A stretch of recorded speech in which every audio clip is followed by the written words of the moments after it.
The national budget for the financial year 2024-2025 is the fifth and final budget in the implementation of the National Development Plan 3. While presenting the 72.136 trillion budget speech, the Minister for Finance Planning and Economic Development, Matia Kassaijja, first gave an account on the performance of the concluding financial year 2023-2024 budget, including the progress of the PDM and the factors which contributed to a resilient economic recovery. The improved performance of the economy is on account of higher growth in all sectors. Services, agriculture, industry are estimated to grow at 6.6%, 5.1%, and 5.8% respectively in financial year 23-24. In particular, growth in the services sector has been impressive, mainly driven by strong recovery in retail and wholesale trade. But the performance comes at a glance of the public debt hitting 97.36 trillion by the end of June 2024. Minister Kassaijja is not worried as he breaks down the expenditure of the borrowed money. We must raise more revenue and reduce reliance on borrowing and external grants. Those of us who go to borrow, they take us as if we are children. They look at you, go today, come tomorrow. Go today, No, we should really take a decision so that we can at least get a reasonable percentage. Kassaijja interests the public on the development of industrial parks, extension of the national backbone infrastructure, which has improved the quality of internet and communication, as well as investment in education and health, among others, in relation to the borrowed funds. In the pursuit to push the agenda of socio-economic transformation, as per the slogan of the 2021-2026 NRM term, government boosts of the presidential wealth creation programs like the PDM, Youth Livelihood and Emyoga. Minister Kassaijja reveals that more 1.059 trillion has been secured in the next financial year to ensure each parish of the 10,585 receives 100 million each under the PDM.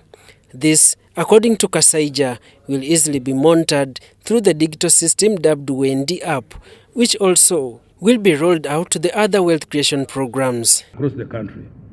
The introduction of the Wendi application by the government-owned Post Bank and its partners has saved beneficiaries the inconvenience of traveling long distances to open up bank accounts or withdraw their money. Minister Kassaijja also taps on the government initiative to boost the electricity distribution countrywide, where the connection to Karuma hydropower dam to the national grid has increased the transmission capacity by 600 megawatts from 1,378.7 megawatts to 1,978.1 megawatts. Accordingly, 982.56 billion has been provided to the energy development in the next financial year to, among others, increase the access to electricity distribution. 3. Improving the quality of power supply through systematic operation and maintenance of existing power infrastructure. 4. Increasing access to clean energy by supporting clean cooking technologies. 5. Development of 5 microgrid power plants using wind and solar hybrid in Karamoja. Minister Matia Kassaijja reveals a projected expansion of Uganda's GDP to shillings 225.5 trillion in the next financial year. This is equivalent to US dollars 60 billion. Kassaijja highlights drivers which will aid the growth of the GDP, including increased investment in oil and gas activities, increase in tourism activities, and private investment growth supported by foreign direct investment, among others. This growth will be driven by 1. Increased oil and gas activities as we move towards the first oil production in financial year 2025-26. 2.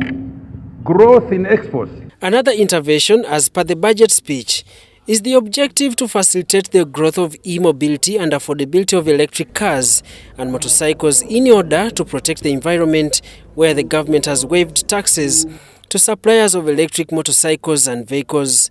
This is also in tandem with the government support to Kira Motors, as 32.5 billion has been secured in the next financial year to complete the plant. I support the Kira Motors to construct and equip a magnificent 2,500 vehicles per year manufacturing plant in Jinja Industrial Park. This facility has capabilities for bus and truck body manufacture, vehicle painting, powertrain manufacture. Efforts are now targeted to witness how the recent tax policy measures, as approved by both Parliament and Cabinet, will ensure that the targeted domestic revenue of 31.98 trillion is achieved towards the end of the next financial year 2024-2025. Daniel Mugoya, Gloria Gwitabinji, UBC News.